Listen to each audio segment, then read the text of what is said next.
If you've ever been told to build your email list and get X number of subscribers before you decide to launch, today's episode is for you. Building an email list is definitely an important part of starting, growing an online focused business, but you don't own any of the platforms you're on currently. If you're posting free content on Instagram and Facebook, LinkedIn, TikTok, any place you post your created content, you don't own it. Now, that doesn't mean that these places are going to shut down overnight, but it's just important to remember that as you start building your own platforms, your website, your email list, your products and services. All those things are things where you run the show. You say what happens. You say who comes in. You say who stays. You say you get to make the rules. But on the other platforms, you don't make the rules. But it's not a simple, yes, build a list X number of weeks before you launch. And here's how to do it, right? You might think that, okay, like right now, I would ask you, what do you think building your list means to you? And maybe write that down just as a matter of remembering your approach to building a list. Maybe you're going to go into Canva, create a freebie that's downloadable. Maybe you're going to make a landing page with a little opt-in form, some copy on that page, which is great. And then maybe you're just going to invite people on social media to sign up for it. Maybe you're going to start sending those people a newsletter every week, and then maybe you're going to make an offer. Well, I'm not saying any of those steps aren't the right steps. They're just missing a few pieces that make it a little bit more of an intentional list to lead building process. And these key pieces are what make my list to lead process something I teach now in every single program I offer. Okay. And I definitely go further in depth on that. It's more of a workshop than a whole course because I believe that you can't just pull out list building from launching, from product creation. It's all part of the same. And so that's why I call it a workshop, because it gets you kind of started. You've always got to be thinking about how things impact your audience and how to make sure to keep that engaged audience. So there's no need for it to be this giant course. So the great thing about today is that I'm going to share with you things that will help you, whether you've got zero list or you already have a list and you just want to know how to turn that list into a list of leads. Okay. And the question that I get is this. Let me just read. I wanted to find it here. How and when do I start building my launch list without creating tons of freebies or posting on social media constantly? So that hits a few different things that I think we all are feeling. And I know back in the day, I was creating lots of different freebies that would go along with my podcast episodes, with my blog posts, like a little download, a little tracker here, a little tracker there. And at some point, I stopped doing that because when I really looked at my numbers, I realized what was actually bringing in my subscribers and then leading to my sales. And it was just one opt-in. And it's an opt-in that I still offer and I update over the years, right? The great thing about this question, though, is that it's tied with another one that I often get about warming up the audience, and they go hand in hand. You can be building your list and warming up your existing list and existing audience all at the same time. But before you create something new, before we talk about what that freebie, what that resource, what that lead magnet is going to be, we need to kind of talk about a few targets that you're going to set in advance. You're going to think through in advance why you're doing this, essentially. So I've got 4 things here I want you to think about that come before the list building, become before figuring out how long it's going to take you. And these questions will help you figure out how much time you're going to need, because you get to decide that. No one else can say to you, like, even if a benchmark amount of time to build your list or warm it up is 4 to 6 weeks. If you've only got one person on your list, you're going to need more than 4 to 6 weeks probably. And you're going to need maybe a specific type of opt-in. Okay. So first, let me read these off so I don't forget them. Are you clear on what you're going to offer as a paid product? What are you launching? What is your paid offer? Yep, I skipped right to it. I'm not we're not going to worry about that lead magnet until we know what we're selling. Okay. So you can stop or make a little note down right now. Okay. Second, do you know who your customer is? I hope so. What their key challenges are related to what you're selling, or, because sometimes you'll know both, the biggest desires as it relates to what you're selling. So I always think about this because I have artists in my courses, and I have also just, social media marketers in my courses. The person who's a social media marketer is going to have challenges and desires that they're going to need to know about their customers, right? As it relates to what they probably offer those people. An artist might only have desires, honestly. You might have some challenges, like I'm challenged with decorating my house, but it's not a challenge that is associated with someone's health or their money, their finances, or their relationships. Or maybe it is. If I don't decorate my house, my husband's going to leave me, or my partner is going to leave me, or my wife is going to leave me. Whatever. If I don't learn how to clean, someone's going to leave me. Research is that important skill to flex. I wanted to pop this in here because last week we talked about skills that are really critical for an entrepreneur to have. And one of those is research. Okay. So make sure to flex those muscles and build that skill. Don't waste your time creating something for someone who might be like, I don't really need this. What is this about? You want to make sure you know what your customer needs, what their desires are, what their challenges are. Okay. Okay. Third, what are your launch goals? And this is actually not your lunch goals, your launch goals. Yes. What is for lunch today? Today is the day of me getting off track. So I'm going to stay on track here. What are your launch goals? How many people are you hoping to have sign up for your paid product? Okay. Once you have that above number of launch sales you want to reach, now it's time to reverse engineer things. And this is where I'm going to go a little bit off book, because I just want to make sure you understand that conversion rate is the percentage of people that see your offer and actually buy it. So if you don't know that, that's okay. We can use some averages that you can find online. I found a few different newer sources because I was thinking, I've been actually saying 1% to 3% for literally a decade. Maybe it's different now. So this is important for you to look up. In your industry, look up average sales conversion rates for whatever your business type is. I looked at e-commerce, and Shopify had an article that actually said 2 to 5%. And, 2.5 to 3%. That was a 2024 note.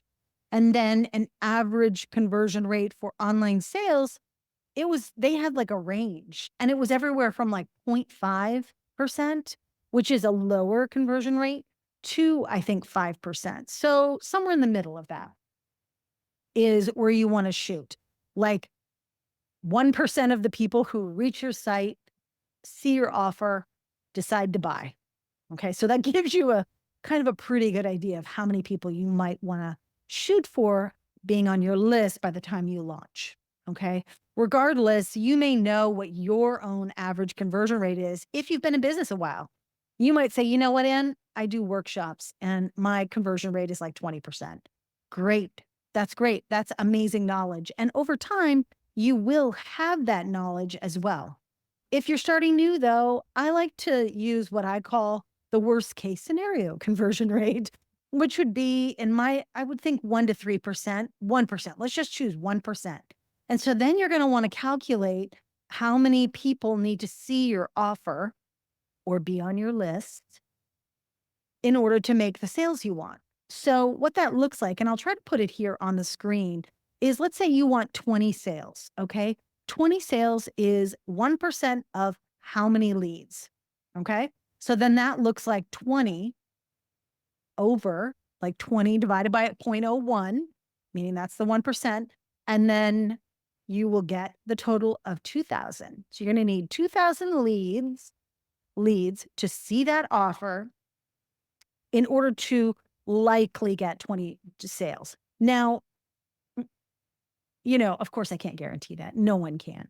but it just gives you at least a target to go for. Like, yeah, I got to wait till I can get my list up to 2,000, or you can still do all the things that I will recommend to you later in this episode, but you'll know like, well, I only reached 500. So I'm probably 500 times 0.01 equals what?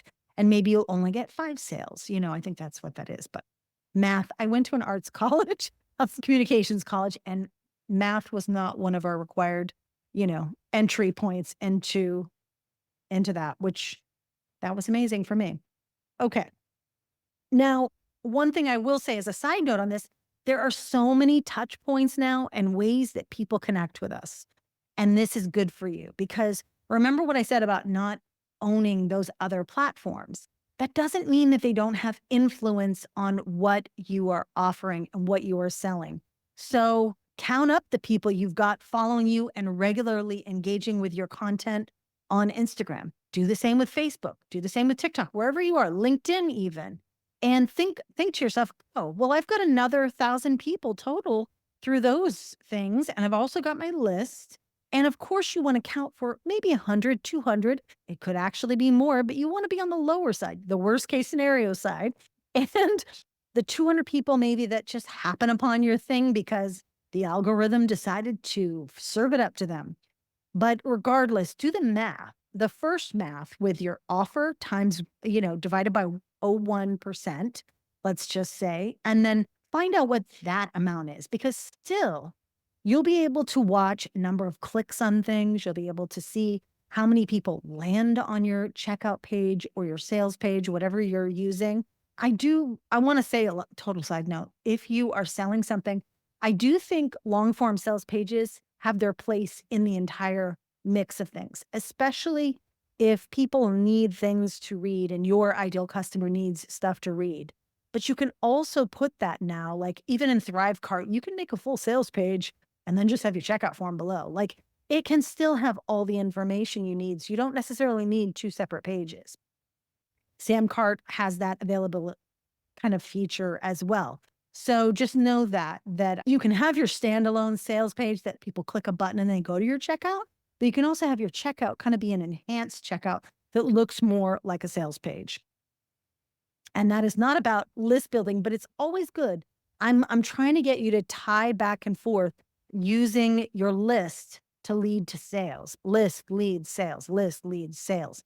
Because your list isn't there. You're not just going to pay for people to sit on your mailing list and send them newsletters every week. And that makes you feel busy, right?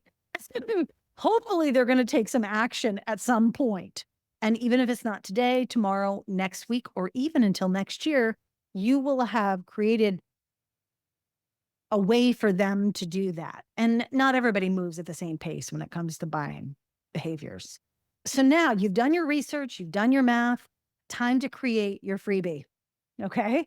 Now, you can do this by just creating a resource that you can offer to your existing list. You can update a resource you already have, email that out. That could be like your first step, is just to update something or create something from content you already have and let people know that it's there.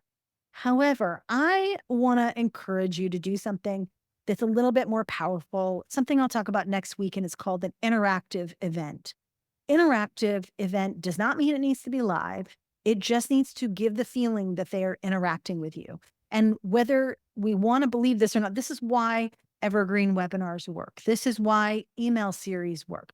This is why video series work. This is why challenges work, because we are interacting with the content, interacting with you, and it's presented in a very specific way. And so if you do a free class or any of those things that I just mentioned, those are great ways to not only shorten that sales process, but you can invite people to that thing. It is a resource within itself.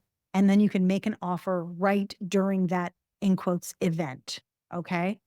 Everything will need a follow-up sequence, whether you have a downloadable or not. And I also want to say too, if you're not ready to create one of those things, create a free resource that is downloadable. Follow it up with a few things in your email series, like follow it up with the delivery email. Tell people that there is another step that they can take if they really like it, or wait until the next week and send that. These are all things that I go through in the List to Lead workshop. But I just want to say that you can still start with that download first. And then perhaps later you say, you know what, I'm going to do a free class, get some more people in here. Because you don't have to do just one thing and just stick with that one thing. It's all about the layers. Okay. And all of these can be live or automated. They can be used for live launches, automated launches. Okay, so finally, the moment you've been waiting for, the how far in advance then? Should I be building my list? Should I be warming things up? And first thing, let's just say you've got your freebies created. You know what you're going to do. You got your freebie or you got your class or content series. How long do you think it'll take people to go through that content, go through the follow-up sequence, and be hopefully ready to hear an offer? And this is going to be based on your ideal customer. So you get to decide that. You could say, you know what? This is just this is just a one-page checklist. People are going to be ready the second that they get that email. And maybe I need to follow it up with like 3 days of emails, and then they're going to be ready, right? So you get to choose how long that's going to take. And then you also want to think about your ICA, your ideal customer. How much time do they need? If they're desperate for a solution and ready to roll, then maybe you want to make that offer faster than you normally would. So when I say this, what I mean is maybe you want to get to that free workshop as fast as possible. You can make the offer on the thank you page. You can make the offer in the follow-up sequence. You want to think about what does your ICA need in terms of time to make that decision. Maybe they don't even know they have a problem yet. So you need to give them time to go through a downloadable freebie of some sort. Maybe then you need to send them some emails with some more value and some more content just to kind of jostle that. Here's what you might be struggling with so that they know you understand. There are lots of different things you might want to consider as you're deciding how long you need. Now, like I said before, there is a benchmark of like that I like to follow, and that is around 4 to 6 weeks prior to my launches. But it's going to be different for everybody. Because if you've already been doing consistent content, you have only one offer, you only do one type of content for your ideal customer, they're ready now. They are ready to go. You might actually need less time. I tend to need a little bit more time. You watching this might need a little bit more time to decide, is this actually something that I really need?